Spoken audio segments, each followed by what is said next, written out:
Buenas noches, esto es Zona Franca, yo soy Daniel Pacheco. Hoy la política colombiana volvió a mostrar sus peores colores. En vez de un rechazo frontal y unificado contra la lucha armada, en vez de solidaridad con los exguerrilleros que sí están cumpliendo su palabra, hoy buena parte del debate político ha estado dedicado a buscar culpas alrededor del rearme de Iván Márquez y de un puñado de peligrosos disidentes. Justo cuando la gente se vuelve a asustar con el rearme de la sigla FARC y esperan que sus líderes los reconforten, los preparen para enfrentar los retos del futuro, lo que hay en cambio es una recriminación sobre el pasado. Por un lado, el uribismo, de la voz de Álvaro Uribe, utiliza este episodio para decir que las FARC volvió, ignorando que el 90% de los reincorporados y la gran mayoría de sus líderes siguen en el proceso. Y también utiliza este episodio para pedir que se baje de la Constitución lo acordado en La Habana, recordando el triunfo del no en el plebiscito. No se quedan atrás los pastranistas. Camilo Gómez, el negociador de Pastrana, cuando le entregaron a las FARC la zona de despeje, dice hoy sin rubor que prefiere una silla vacía a un fracaso del tamaño del de hoy, aludiendo a lo de Márquez. Un fracaso que, se le olvida a don Camilo, redujo exponencialmente el número de muertos que causaba el conflicto, en especial muertos de las Fuerzas Armadas colombianas. Del otro lado del espectro político no hay mucha más cordura. Gustavo Petro salió a decir que Uribe y Duque habían creado de nuevo a las FARC, como si la demencia de Iván Márquez fuera culpa de algo distinto a eso, a la demencia de Iván Márquez y a sus vínculos con el narcotráfico. Aquí muchos amigos del acuerdo de paz parecen más dispuestos a culpar al uribismo y al gobierno del rearme de Márquez, en contra de lo que significa la misma decisión de la mayoría de las FARC de seguir en la civilidad y en contra de la idea pacifista de que nada justifica el uso de la violencia. En medio de este fuego cruzado político, fuego amigo en la democracia, diría yo, la voz del presidente Iván Duque parece de nuevo ahogada en lugares comunes, incapaz de conectar, incapaz de mediar, incapaz de jugar en lo que pasa en el espectro político.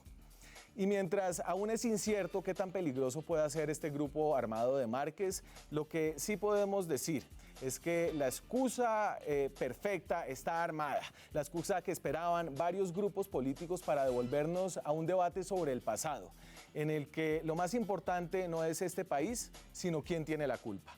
Aquí arranca Zona Franca.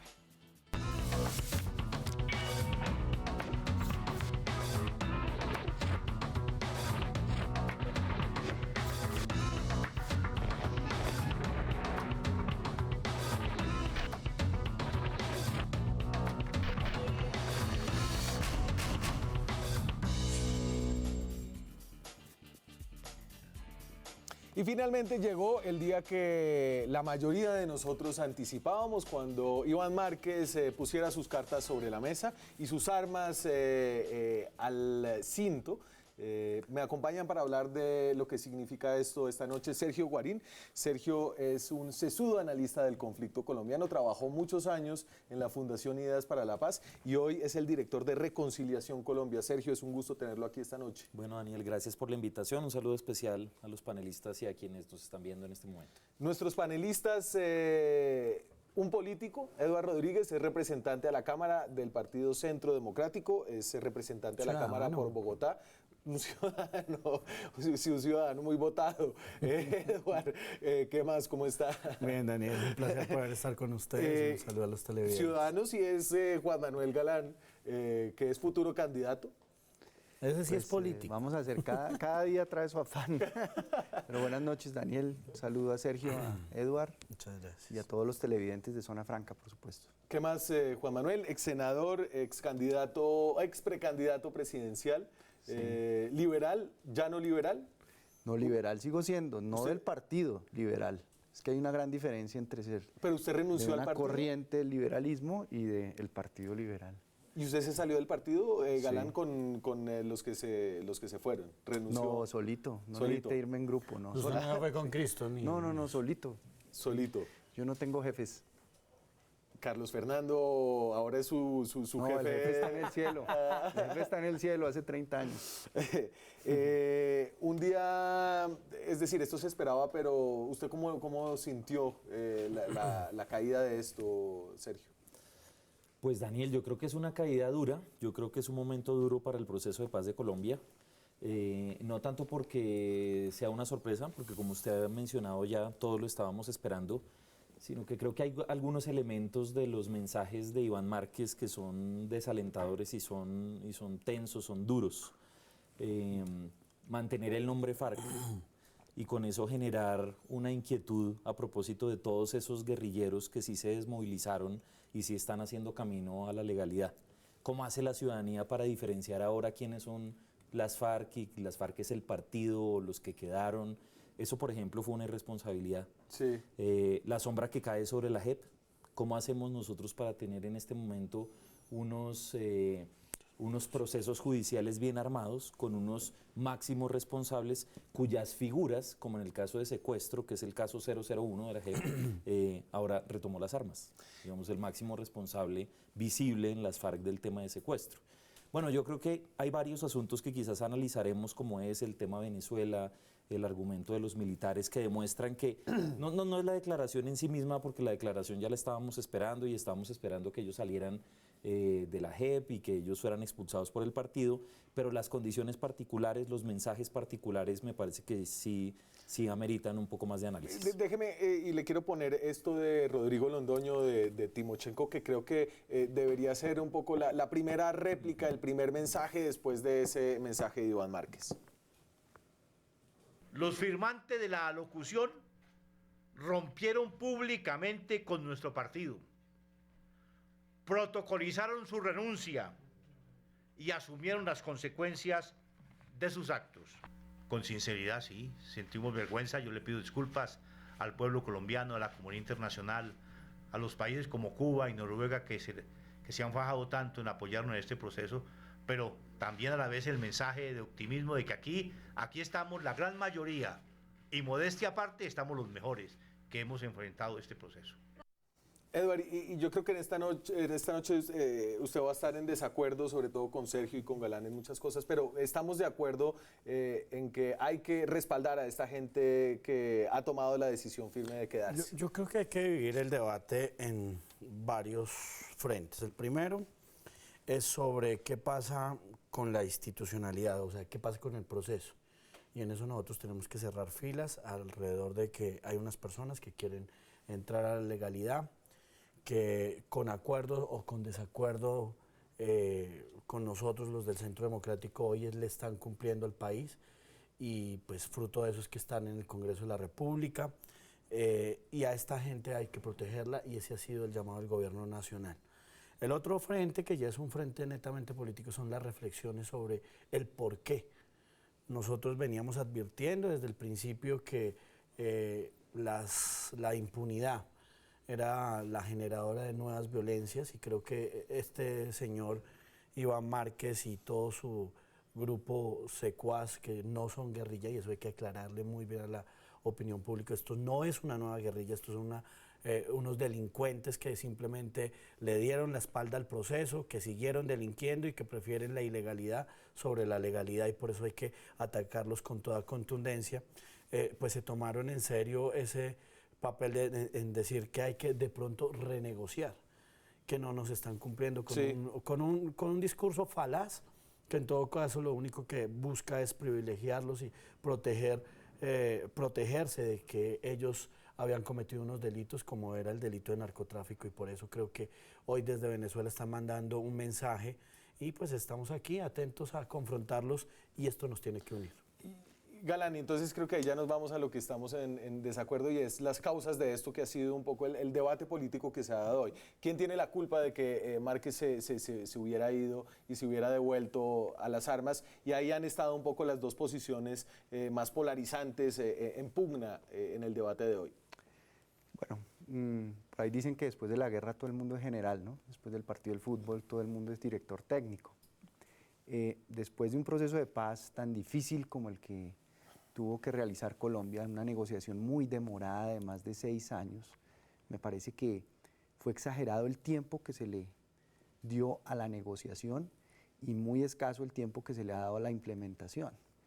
Y el gobierno anterior, que tenía el acelerador a fondo en el proceso de paz, ha ido a pensar un poco en ese tiempo, pero bueno, eso ya no fue. ¿Quién tiene la culpa? Pues la tienen estos personajes que han salido con lo que salieron, con una burla al pueblo colombiano que les dio su confianza, que los acogió, que les dio todas las garantías para firmar la paz, pero los primeros que están rechazándolos son los mismos integrantes de las FARC, que los están condenando, que le están pidiendo excusas al pueblo colombiano por lo que ocurrió con 3 de los integrantes de sus filas.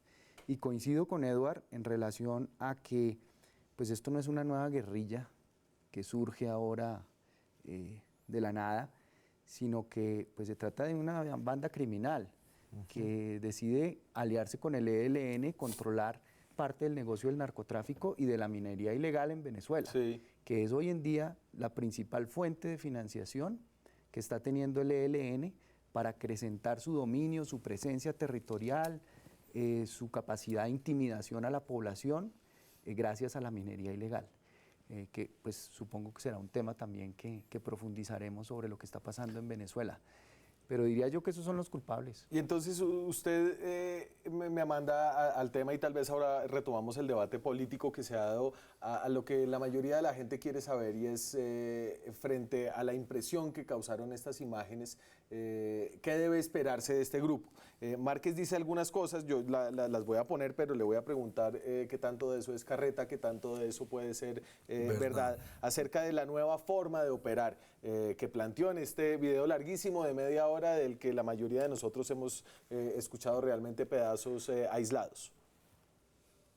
Buscaremos coordinar esfuerzos con la guerrilla del ELN y con aquellos compañeros y compañeras que no han plegado sus banderas, que tremolan patria para todos. El objetivo no es el soldado ni el policía respetuosos de los intereses populares. Será la oligarquía, esa oligarquía excluyente y corrupta, mafiosa y violenta, que cree que puede seguir atrancando la puerta del futuro de un país. Una nueva modalidad operativa conocerá el Estado. Solo responderemos a la ofensiva. Entonces, de todo eso, ¿qué recoge usted, Sergio?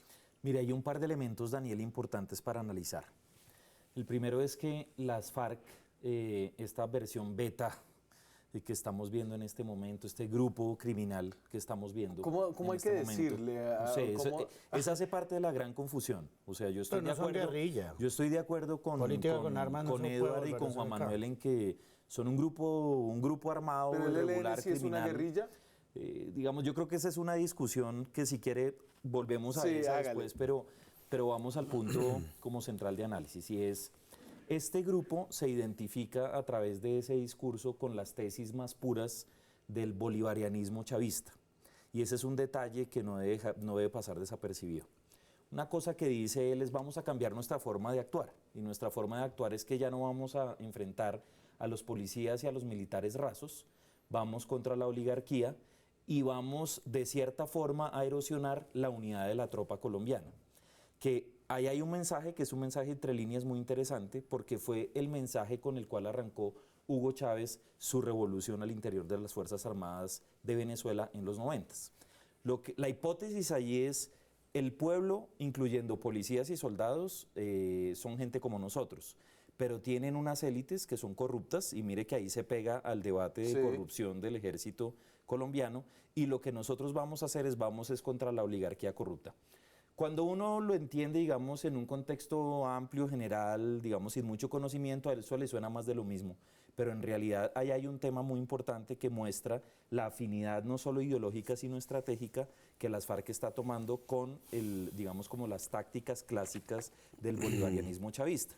Y ahí entonces se pregunta uno, bueno, y esa identidad quiere decir no solo que ellos pueden estar allá, pueden estar siendo protegidos, sino que están recibiendo ayuda. Porque si están recibiendo ayuda de esa contraparte, la amenaza que supondría ese grupo es muy distinta a si no. Es decir, un grupo auspiciado por un gobierno venezolano que está, digamos, con la orientación de desestabilizar la frontera en un momento que a Venezuela, al régimen de Maduro, que es un régimen decadente, le conviene mucho, es un peligro muy distinto a un grupo, digamos, de gente sin control y sin poder que se esconde allá. Y eso tiene que ver con una duda que creo que a todos los analistas nos quedó después de ver el video, y es: ¿y qué pasó con Gentil Duarte?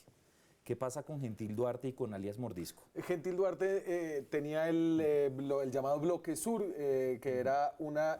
Esta no era una disidencia porque nunca había entrado Nunca al entró al proceso. proceso de paz, ¿no? exactamente. Siempre se habían quedado por fuera. Y Gentil Duarte, vea, en la imagen es bien interesante porque están los clásicos líderes guerreros de las FARC. Está Romaña, Sí. está el Paisa, está el Zarco Aldinever, está Iván Márquez, que hacen parte de esa ala que ha sido el ala que ha comandado la operación guerrera de las FARC, pero no aparece Gentil Duarte y no aparece Mordisco, que son las personas que, de acuerdo a las investigaciones, tanto oficiales como de centros de pensamiento, se dice que tienen a su comando más de 500 hombres en las sabanas del Yarí, en Guaviare y en Caquetá. Uno se hace la pregunta, bueno, ¿y este grupo, en este grupo está Gentil o no está Gentil?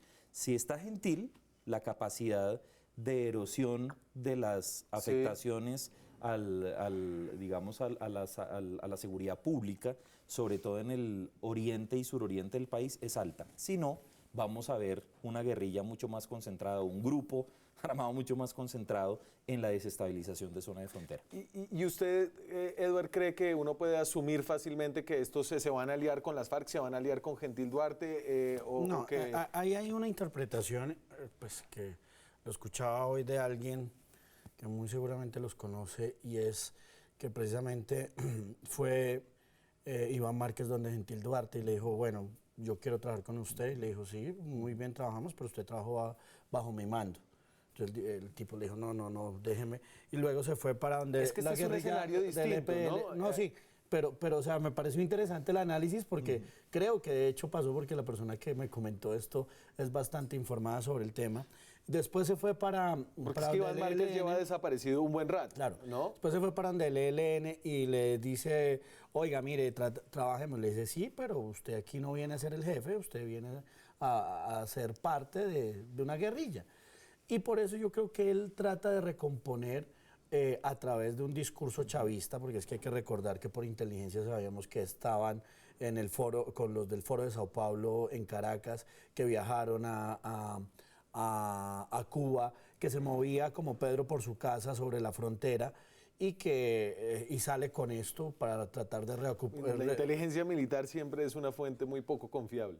Pero digamos que usted no confía en ellos, yo sí. Entonces, en ese orden de ideas... Es que hay gente que lo cita en diversas direcciones, sobre todo, que siempre resultan acomodadas. Pero recojo de usted algo, y es que básicamente, por supuesto que están alineados con la narcodictadura de Nicolás Maduro.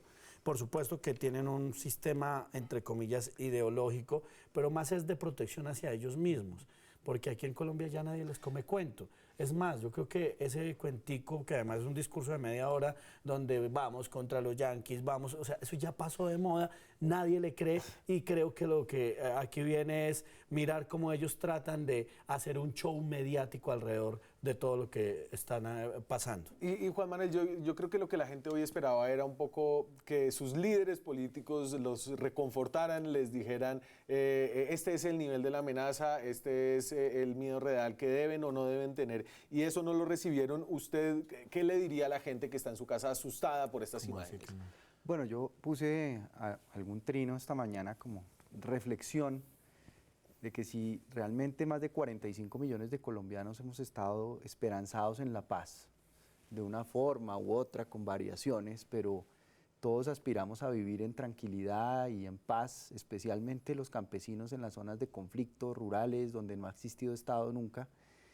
Creo que por 3 cabecillas de las FARC que salen a fundar una disidencia y un grupo ahora, pues yo creo que no vale la pena desfallecer. Es decir, las víctimas, que son 8,5 millones de víctimas, las zonas rurales olvidadas de Colombia, sin oportunidades, sin presencia del Estado, toda esa problemática que abordó el proceso de paz, porque es que el proceso de paz realmente no se hizo para las FARC, se hizo para hacer unas reformas que hace 50, 60 años este país no ha querido hacer con el pretexto de la guerra, empezando por el tema de la tierra, por el tema de la participación política, que han sido causas estructurales de toda la vida del conflicto armado colombiano y de las violencias que se han ido reciclando a lo largo de los años.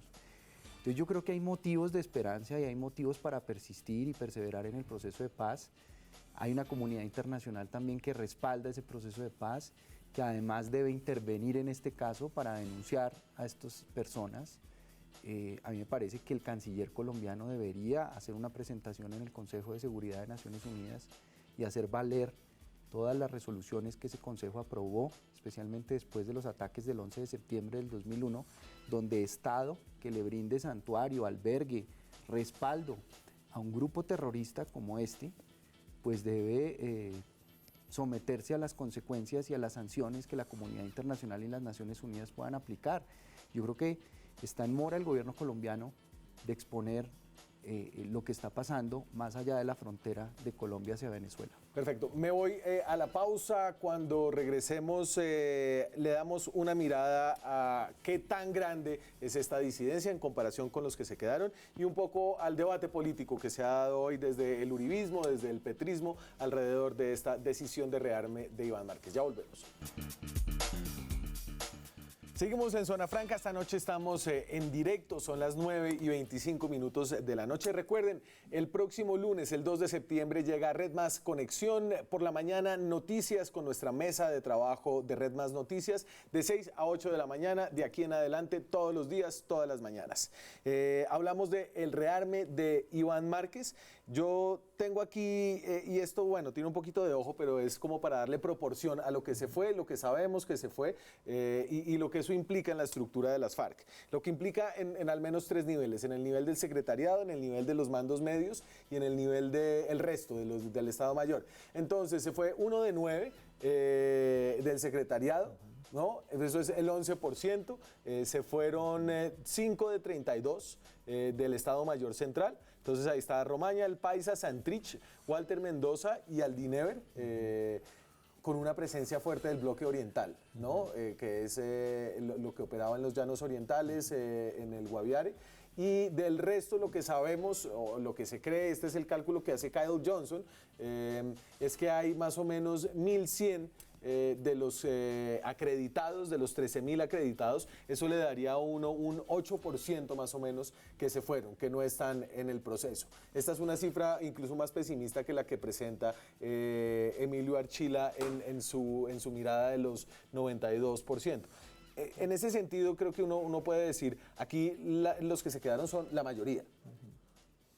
Sí, de acuerdo. Yo pienso que en el apoyo que se ha dado a la implementación de la paz el día de hoy, se ha ratificado, y eso es importante hacerlo, que la gran mayoría de las personas que entraron al proceso de paz y que firmaron la desmovilización están cumpliendo sus compromisos. Lo que sucede es que una disidencia o una estructura post-desmovilización no debe hacerla como en los cálculos aritméticos del total menos los que se fueron, sino tiene que pensar en, primero, el símbolo y la capacidad de autoridad que tienen esas personas, y en ese caso que el número 2 de las FARC se haya ido y que además el número 2 y el que negoció el acuerdo de paz es una cosa muy significativa. Sí. Y segundo, qué tipo de comandantes se fueron. Y la verdad es que tener en ese grupo, que es un grupo pequeño, estoy de acuerdo, pero a los señores expertos en hacer la guerra, pues no es una buena noticia. O sea, tener al señor Romaña y tener al señor Paisa y tener al Zarco Aldinever juntos, pensando en un eventual rearme de la guerrilla, no es una amenaza menor. Yo no creo, sin duda alguna, que hoy estemos hablando de grandes contingentes dispuestos a hacer grandes operaciones militares, pero sí va a ser un desafío grande para la inteligencia de la policía, de las fuerzas militares. Yo creo que es necesario diseñar también nuevos esquemas operativos, porque, y ahí enlazo con algo de la discusión política, durante todo el día se ha dicho que el mejor antídoto a esta situación es que se haga una buena implementación del acuerdo de paz. Pues yo estoy de acuerdo en general, pero la verdad es que hacer una buena implementación del acuerdo de paz pues requiere condiciones mínimas de seguridad para hacer desarrollo rural, para hacer participación democrática, para dar la verdad, para hacer la tarea de la Comisión de la Verdad. O sea, uno cómo le va a proponer, por ejemplo, en una zona, si llegara a estar controlado por este grupo, a la gente que diga participativamente la verdad sobre el conflicto armado, o cómo les va a pedir que hagan nuevos proyectos o que sustituyan. Y entonces usted me vota al debate político. Dame el tuit tengo un full de Álvaro Uribe. Y entonces este es el camino a seguir según la receta del expresidente y senador del Centro Democrático. Yo creo que hay que bajar de acuerdos de la Constitución, capturar los bandidos donde estén, recuperar esta economía, profundizar la política social y mano firme contra esos bandidos, que es lo que necesita este país. Esa es la receta, su receta. Yo creo que es parte de la receta, yo creo que aquí hay que capturarlos, pero también creo en una renegociación donde estén incluidos los señores que hoy se sientan en las curules de las FARC. Creo que hay que hacer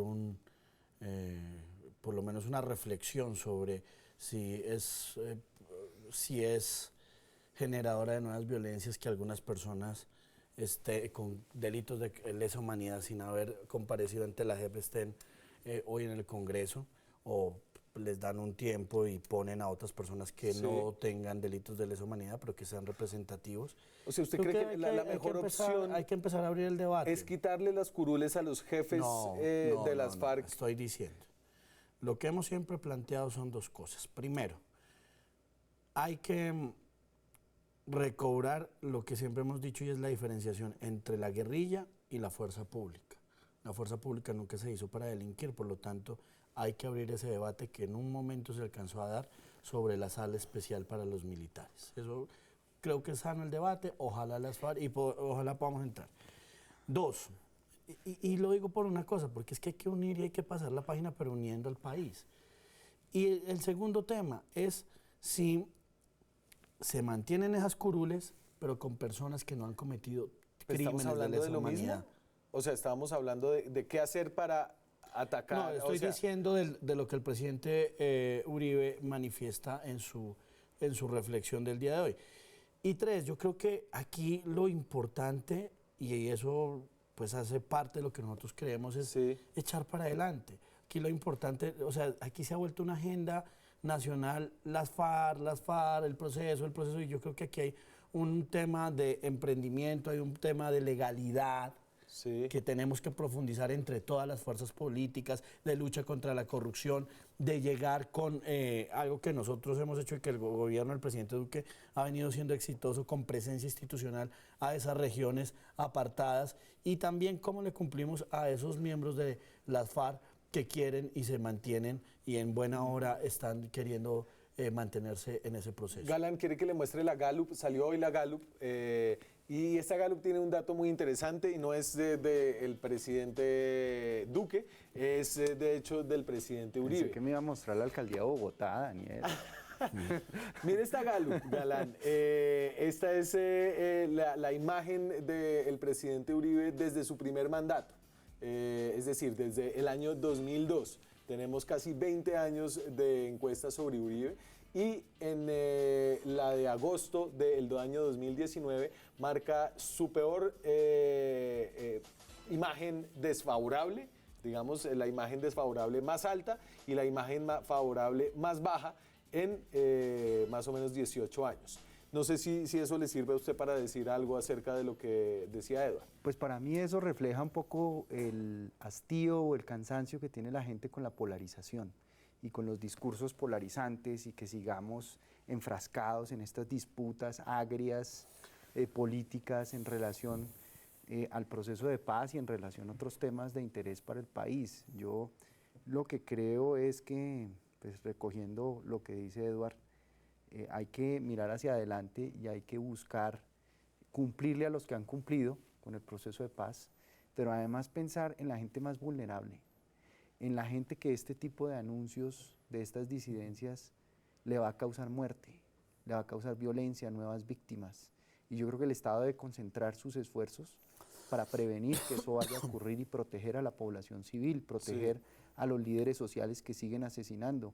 Es decir, lo más grave de esto es la oleada de violencia nueva que se puede venir en esas zonas que ha descrito Sergio, de influencia de esas disidencias de las FARC y de esos grupos, y cómo proteger a esas poblaciones. Yo creo que debe ser la prioridad, no tanto el esquema de curules en el Congreso, que eso para esos campesinos que viven en esas zonas y sufren los ataques, pues no significa mucho todavía. Significa es cómo proteger su vida, cómo acompañarlos en esa zozobra que deben estar sintiendo por los anuncios de esos jefes, los más sanguinarios, los más crueles, los más infames, que hicieron masacres como las que ha hecho el Paisa, la manera como han asesinado a muchas personas, pues yo estoy muy preocupado también por la situación del ejército y por la división interna que hay dentro del ejército y la crisis que se está presentando en el ejército. Con ese ejército vamos a enfrentar esta nueva amenaza que se está presentando. Es decir, hay que pensar también en eso, que el ejército pues tenga su moral arriba, tenga unidad, tenga cohesión, pero en este momento esas informaciones de prensa que están apareciendo, el New York Times, el Washington Post, la revista Semana, eso es preocupante para enfrentar este tipo de desafíos. Venga, yo le voy a tirar una que le va a gustar más a usted, Adver. Dame el trino de Gustavo Petro. Y creo que esta es un poco la otra manera de ver esto. Lo que dice Uribe, el Paisa, Márquez, Santrich son un resultado de la mala implementación de este acuerdo, del acuerdo imperfecto. Por el otro lado, lo que dice Gustavo Petro es... esta no era. Es en el que dice, yo que se lo iba a poner yo ahí. sé que le echa la culpa de la violencia a Paloma y Las todo FARC eso. nació con el bombardeo Guillermo León Valencia y Pero ahora Daniel los no tiene amigos de preseleccionado ese. No, pero él es... los amigos de Hoy Valencia. sí me toca como un Espérese. candidato a la alcaldía que le digo. Los amigos de Valencia, Duque y Uribe causaron el rearme de las FARC. Yo creo que es desproporcionado lo que dice Gustavo Petro y también yo me solidarizaba con Paloma toda vez que No, pero lo de la Paloma pone es en lo de riesgo menos. y todo. No, pero es que ¿cómo le va a echar usted la culpa a Paloma? O sea, es que eso yo creo que volvemos a ese Hombre, tema de tratar de... Le estaba de- echándole la culpa era a Uribe y a Duque, más que a No, Paloma. y a Paloma Pues al del abuelo de rearme, Paloma. o sea, perdónenme, pero yo creo que eso es desproporcional. O sea, aquí los únicos culpables son Romaña, son Iván Márquez, está Santrich, que decidieron voluntariamente seguir en la ilegalidad, incumplirle a sus tropas e incumplirle a los colombianos. Ellos son los únicos culpables. Entonces ahora no, yo Pero soy el bueno, culpable. entonces venga, yo los cogí. dejamos- no, como no quieren Y todo lo que leemos quieren, un poquito entonces- más delegado. Tal vez como justificación no funciona, pero como explicación, ¿usted cree que es válida para explicar el fenómeno del rearme de Santrich, del Paisa, No de podemos Márquez, justificar el hecho eso. que el acuerdo no se haya implementado al pie de la letra como lo dejaron firmado en La Habana? No, Daniel, yo no creo.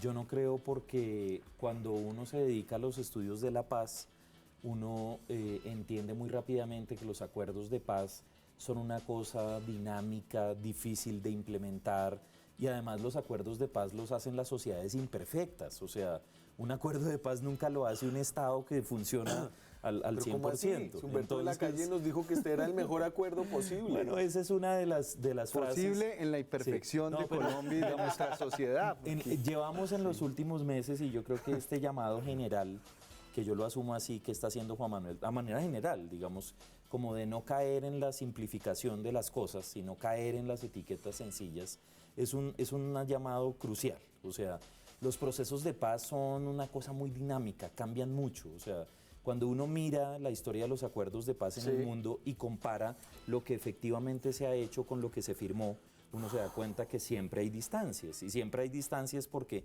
la paz se firma entre dos partes que están encerradas y luego llega ese acuerdo a la sociedad. Y lo que sucedió en el caso colombiano es que cuando llegó el acuerdo a la sociedad, abrió una disputa política y esa disputa política la perdió el gobierno que lo estaba llevando a cabo, y luego de un proceso difícil de hacer de renegociación y de nuevo acuerdo, pues acabamos con una cosa que iba a ser dinámica. ¿Cómo no esperar que fuera dinámica, Pero Daniel, además si, es dentro si de los la colombianos... democracia. si El los acuerdo es colombianos, dinámico, y está si dentro los- de la democracia. Pero permítame eso. Cierre. Si además, Daniel, los colombianos elegimos, y digo porque yo también voté, no porque yo haya votado, sino que porque soy colombiano y ejerzo mi derecho al voto, elegimos un presidente que dijo que quería ajustar los acuerdos. Quiero su opinión, Galán, sobre si la implementación o la mala implementación tuvo algo que ver con esto, pero después de la pausa. Ya. Seguimos en Zona Franca, hablamos del rearme de Márquez, que es creo que por ahora la mejor nombre que le tengo a ese grupo, no la guerrilla, el rearme de Márquez. El trino de Petro, ¿cierto? El trino que no tenía de Gustavo Petro, este sí es, para no ir a embarrarla. Guillermo Valencia, el abuelo de Paloma, con su violencia creó las FARC. Santos acabó las FARC como guerrilla. Uribe y Duque, los amigos de Paloma, volvieron a crear las FARC. Los creadores de las FARC son los mismos cavernarios de siempre. Galán, lo dejo ahí para que interprete ese... Bueno, veo que Petro tiene como una especie de obsesión con Paloma, ¿no? No sé por qué, pero la con tiene Uribe y con entre Duque. ceja y ceja. No, para volver al tema que usted planteaba, Daniel, sobre la implementación, me parece que lo que sí ha habido como error en la implementación es la lentitud de la implementación, especialmente el papel del Congreso de la República, pues sobre el cual nos podría hablar mucho más Eduard, que está en este periodo congresional, pero uno sí siente que está varada la agenda legislativa del proceso de paz en el Congreso.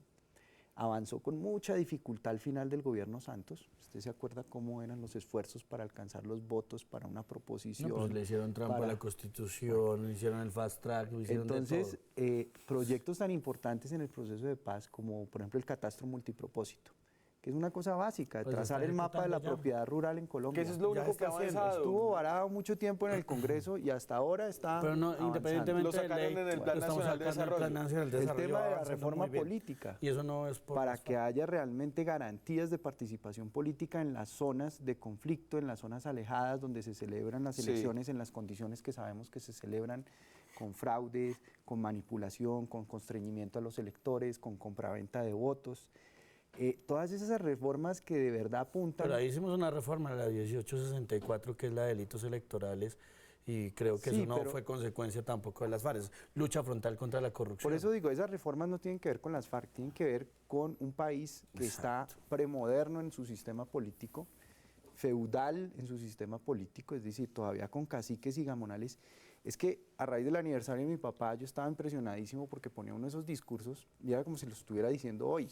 O sea, el país en 40 años no ha avanzado nada en una cantidad de temas estructurales fundamentales ya sobrediagnosticados que todos sabemos que tiene como problemática el país, pero no hay voluntad política de avanzar en esas reformas para modernizar al país. Y yo sí creo que el gran lastre que carga Colombia es el sistema político, la debilidad de los partidos, Sí. la proliferación de los populismos, los delitos electorales, la manera como se organizan las elecciones en muchas zonas del país, las garantías para poder participar, las amenazas, o sea, si están matando a líderes sociales, eso pasaba en Colombia en la década del 50, mataban a la gente por su opinión política, sigue pasando hoy en día.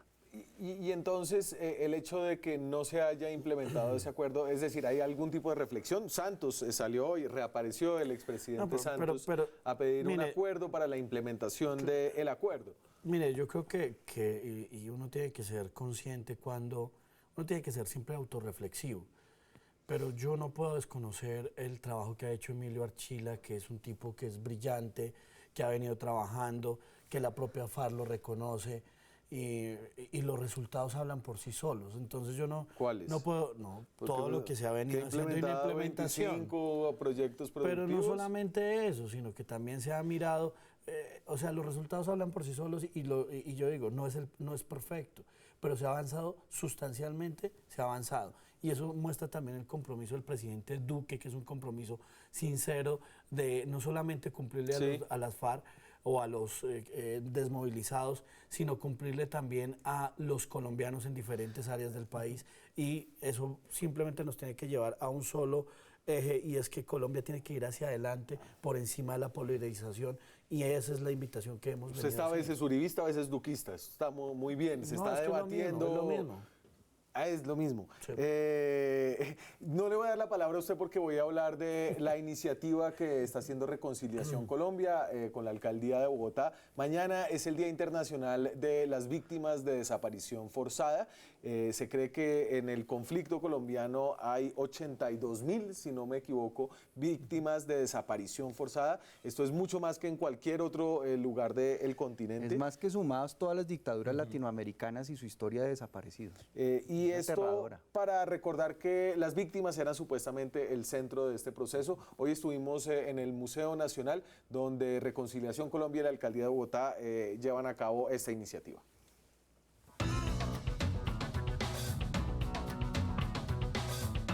En Colombia, según el Centro Nacional de Memoria Histórica, hay cerca de 83.000 víctimas de desapariciones forzadas. Hoy estamos en un ejercicio en el marco de la conmemoración del Día Internacional de las Víctimas de Desapariciones Forzadas. Estamos haciendo una lectura pública de cartas de familiares de víctimas de desapariciones. Este proceso ha sido muy duro, sobre todo cuando asesinaron a mi hijo menor de 10 añitos en represalias por ser y pensar diferente y atreverme a buscarte. Quiero contarte que después de tantos años de búsqueda aprendí de ti. Pero también de respuestas que la ciudadanía les entrega para ser solidarios y acompañarlos en su dolor. Te escribo como ciudadana ajena al dolor de la guerra, aunque no inmune a sus estragos. Y lo hago para decirte que me siento responsable de tu pena, de tu búsqueda. Te pido perdón en nombre propio y del país.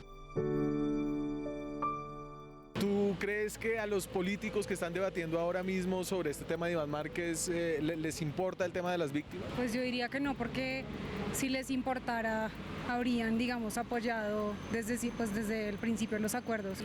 No, pues Uribe no acabó de decir hace unos días como que prefería a los guerrilleros alzados en armas que en el Congreso.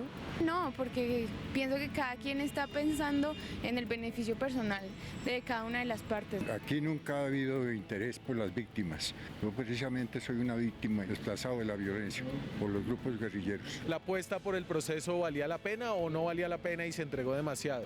No se entregó, valía la pena y hay que seguir en la lucha por la paz. Más allá de que usted lo haya desplazado a la guerrilla. Más allá, porque de todas maneras el país necesita el perdón y salir adelante. Vamos a la pausa, ya regresamos. Seguimos en Zona Franca, francamente rearmados, ¿cómo era nuestro hashtag hoy? Francamente rearmados, al menos el Paisa, Márquez, Santrich y un puñado más. ¿Cuántos serán?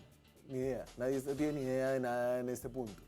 Sí, yo creo que es muy difícil en este punto saber exactamente cuánto es la tropa. Lo que sabemos es qué cabecillas están ahí. Es un caso distinto al de los paramilitares, en donde la totalidad del Estado Mayor de las autodefensas se desmovilizaron. Sí. En este caso ya tenemos personas del Estado Mayor, de las FARC y del secretariado allí, pero decir cuánta gente está bajo sus órdenes es pura especulación. Sacámosle un poquito de chiste a esto porque la noticia de hoy es tremendamente mala. Esto es Enredados.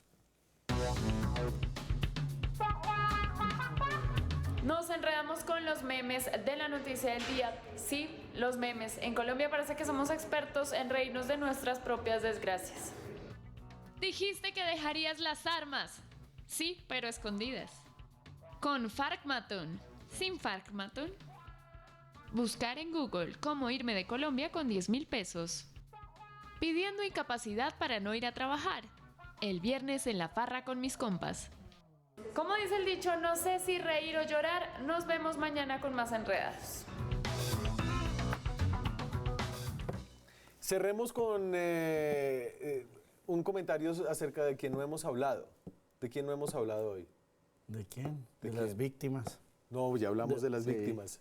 Del presidente de la República, señor. El presidente Duque. Cierto, es que hay uno que está en la Casa de Nariño. Esto fue lo que dijo el presidente de la República. Sí le tiene bronca al pobre presidente. No, señor, yo le tengo aprecio.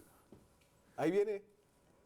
Colombia no acepta amenazas de ninguna naturaleza y mucho menos del narcotráfico. Los colombianos debemos tener claridad que no estamos ante el nacimiento de una nueva guerrilla, sino frente a las amenazas criminales de una banda de narcoterroristas que cuenta con el albergue y el apoyo de la dictadura de Nicolás Maduro.